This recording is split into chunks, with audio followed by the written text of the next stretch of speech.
Okay, good morning, everybody. Hope everybody's well. Happy Thursday. Amazing how these weeks are flying by, no? Amazing what's going on. I'm talking a lot about this idea of honor. And the reason why honor is so important is because what we honor is deep down our beliefs. And what we believe at the core of what's valuable is what is driving us in the small moments of our lives. This is sort of the point I'm trying to get at here, which is my sweater is all twisted, bothering me. Okay, I think I'm okay now. Fixing for those who are listening audio-wise, just fixing my sweater. Okay. Still bothers me a little bit.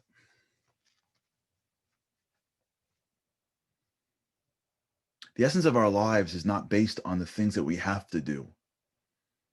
The essence of our lives are based on the things that we want to do. What we want is what creates the intention. What we want is what fills the spiritual pockets of what we're doing. You could be doing something your whole life and your heart is never into it. That's not who you are. And it hurts because we could be doing things that are spiritual and they're not really having an impact on us because we don't really want to be doing it. There are people that spend lots of their time observing Judaism. They're wonderful, amazing people, and it's not really impacting them. And the reason is because they don't want to. It was given to them. It was, I don't say forced, but like along the way, somebody convinced them that like, if you don't do this, God's going to zap you and give you a bad life. So show up on Yom Kippur and pray. And they bought it. And they figured out how to live a life where like they can pray and then do things and like they'll go a million miles an hour and it won't be so bad and so hard. And like, and I'm sure good things are happening to them. Better eat healthy, but it's not impacting them. It's not changing them because their head isn't into it. You can be married or have children or have friends. And like, it's not really, you're not really connected to these people. They're your kids, but like, I don't know. It's because our hearts aren't into it. Our hands are paying the bills and making sure the kids got a house to stay in and helping him with homework and even going to the games or going to the plays but is my heart in my kid? In the moments, in between the raindrops. That's where we become who we're supposed to be. It's in the raindrops of life. It's not when I have to go out and make a living. It's when I get to go out and do my job. Now, how do we know what I care about? Well, we know what we care about when we ask ourselves, what are the things that I respect most? And when we're honest with ourselves, what are those things that I respect more than anything in the world? Why do I respect celebrity? Do I respect honor and respect? Do I respect money and wealth and popularity? What do I respect in my life when I see people? Because everyone I put in front of me, I'm going to learn more about. So when I surround myself with people that are going in one direction, my heart is going to follow them because I want to be accepted. The clarity of what I want, the clarity of what I respect, the clarity of what I honor, that's going to form the intention in how I live my life. It doesn't mean I'm going to quit my job. It doesn't mean I'm going to, what it means is that I'm going to have a greater spiritual connection to the things that I'm doing, even if, as we said yesterday, the quantity of time in which I do that is smaller than other things. It may take me an hour and a half to commute both ways. So 3 hours of my day may be commuting. I'm not connected to my commute. People may spend more time commuting than with their families during the week. Doesn't mean that commuting is more valuable than their families. So the quantity isn't what drives the relationship, it's the quality. Now, if there's no quantity, then you don't have anything, but you have to have the quality. The quantity is the physical and the quality is the spiritual. You have to have them both. And we do that by not only asking ourselves in a real honest moment, what pulls my heart? What pulls my heart? Not what I say pulls my heart. What do I aspire to be? Who do I aspire to be like? And then by taking those things and drawing it in front of our eyes consistently, putting ourselves around people and things and objects and wisdom and ideas that remind us, that set this neuroplasticity as to what I really should care about. And why is it so critical for? Because remember, we have to influence ourselves. We have to influence the people around us.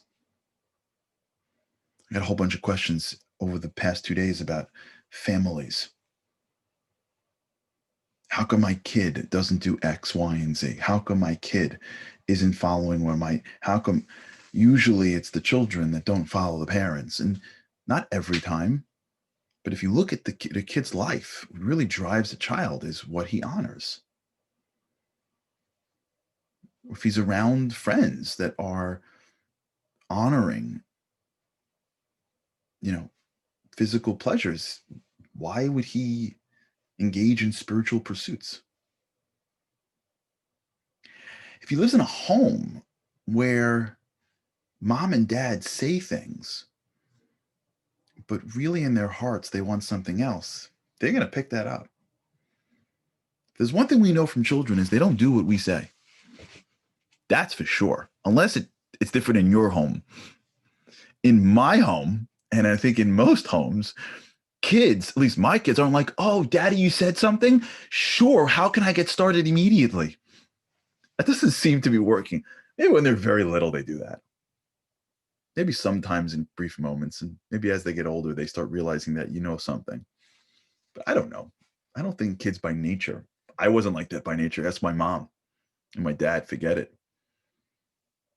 It's normal for children to discount what their parents say. But it's very hard for children to discount what their parents feel. That's why, if you look at this, it's amazing. If you notice, there's something in Hebrew called Misorah. Misorah is tradition. I heard once a rabbi say that the greatest tradition that Americans have, it's not spiritual. The greatest tradition that kids have are sports teams. You ever notice that? Sports teams. You can have a kid won't listen to his parents, but yet like he could be from like Chicago, or said better, he could be from Boston and move to New York, and like everyone in his class is like torching Red Sox hats, and he's like puts it on in school. Why? Are you crazy? Just do what everyone else does. Don't you want to honor what everyone else honors? It's amazing how that works. No, you can see people sitting like in Fenway Park with like Yankee hats. Why are you doing that for? My father's a Yankee fan. My brothers-in-law, my mother-in-law is from Chicago. My grandfather-in-law lived in an apartment that overlooked Wrigley Field. They're Chicagoans. My mother-in-law is like a Cubs fan. My brothers-in-law, they were born and raised in New York City. Cubs, Blackhawks, Bears, the deal. What happened? It's tradition. How does that last? You know how that lasts?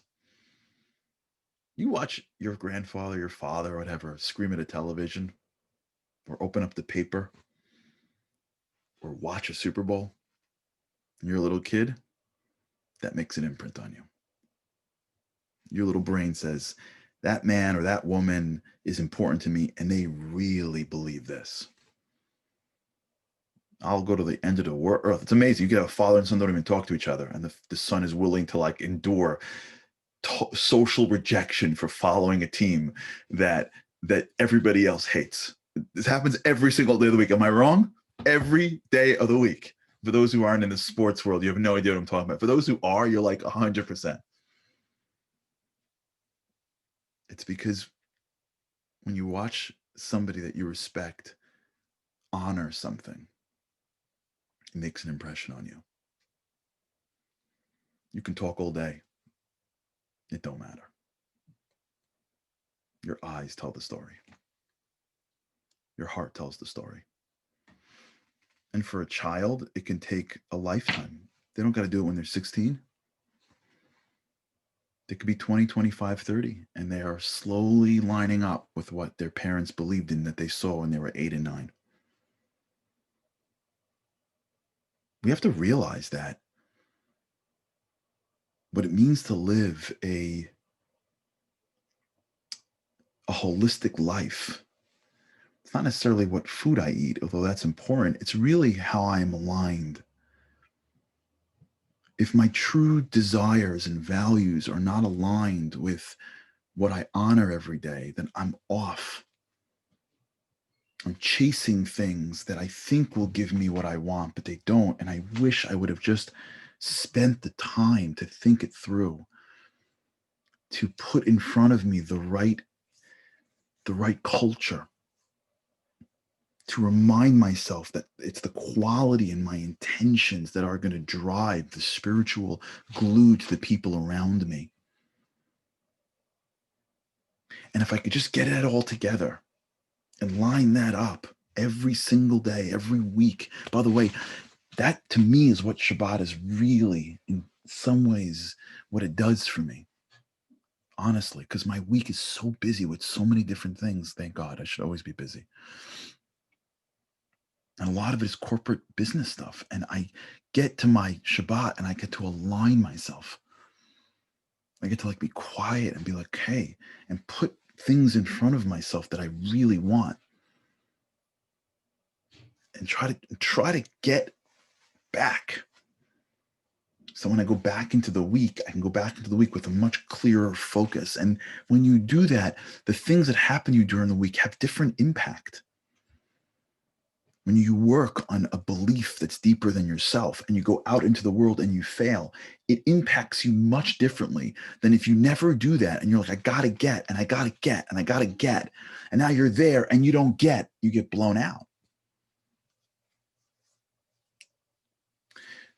Because what we work on in the realm of honoring seeps in and it becomes what we really aspire. And once what we really aspire to, once what we really want in life becomes clear to us at a deeper level, once we hit that, and we can hit that, if your eyes are open, that means you're a soul. That means what you're really aspiring to is something deeper than the physical world. And everyone has their own soul connection. Each of us come from different parts of the larger soul, if you will. It's a complicated Kabbalistic concept. So I incline towards values that you may not incline towards. And you incline, although all the values matter to us, there's some values that you connect more than I connect to. But once we align, what are the things that I stand for spiritually? Regardless of your level of observance, I'm just talking about a concept now. Again, background, denomination, religion, forget that. Back to here, inside. When we spend the time asking these questions, this is tough stuff. It's so much easier to like get lost in Netflix or the elections or making a couple of bucks or following a sports team or like playing Candy Crush in the train ride home. Like that's easy.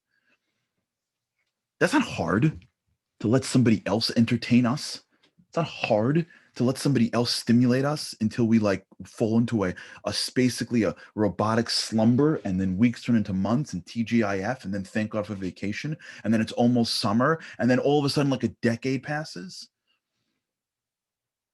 We totally can sort of like just turn off our brain for the rest of our lives, and the world will be like, great, this is amazing. Just check this out, click on this, and buy this, and we're good. I'll see you when you're 90. This is hard stuff. This is hard stuff. It's hard for me. I struggle all the time doing this. Making sure that I'm thinking through, what is it that I want to be in life? What are going to be the values they're going to talk about when I go? My kids are going to leave the house at some point, and when someone says me to them, what are they going to be thinking? They may say, my dad's the best, but what are they going to be thinking in their core? What are they going to be thinking about me? What do I stand for? This is hard because it requires us to reach into our guts, to reach into our minds, reach into our souls, and then ask these questions, and then take an action to put people that exemplify and embody that principle into my life.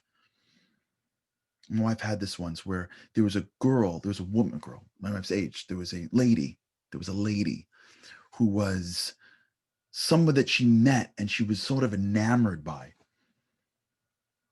And she realized immediately that this woman had values that she wanted, and she is. And to her credit, she like really worked and they went out walking, and they went out for coffee. Like, meaning she worked on it, and she put this woman in her life and developed a real friendship. And it's totally mutual because my wife is awesome. And like, ultimately, I can see the difference in her because she surrounded herself with people that embody the things that she is and aspires to be. That's how we have to act. Those are the books we need to read. Those are the people we need to surround ourselves. Those are the moments of my week that I have to siphon off and say, this is for that. If one of my values is wisdom, then when am I pursuing wisdom? When? In the pockets of when? If my value is kindness, what am I doing to stretch the muscle of kindness? If my value is generosity, then where am I going to make sure that I can focus on generosity? Spirituality, what is it? Who do I think about?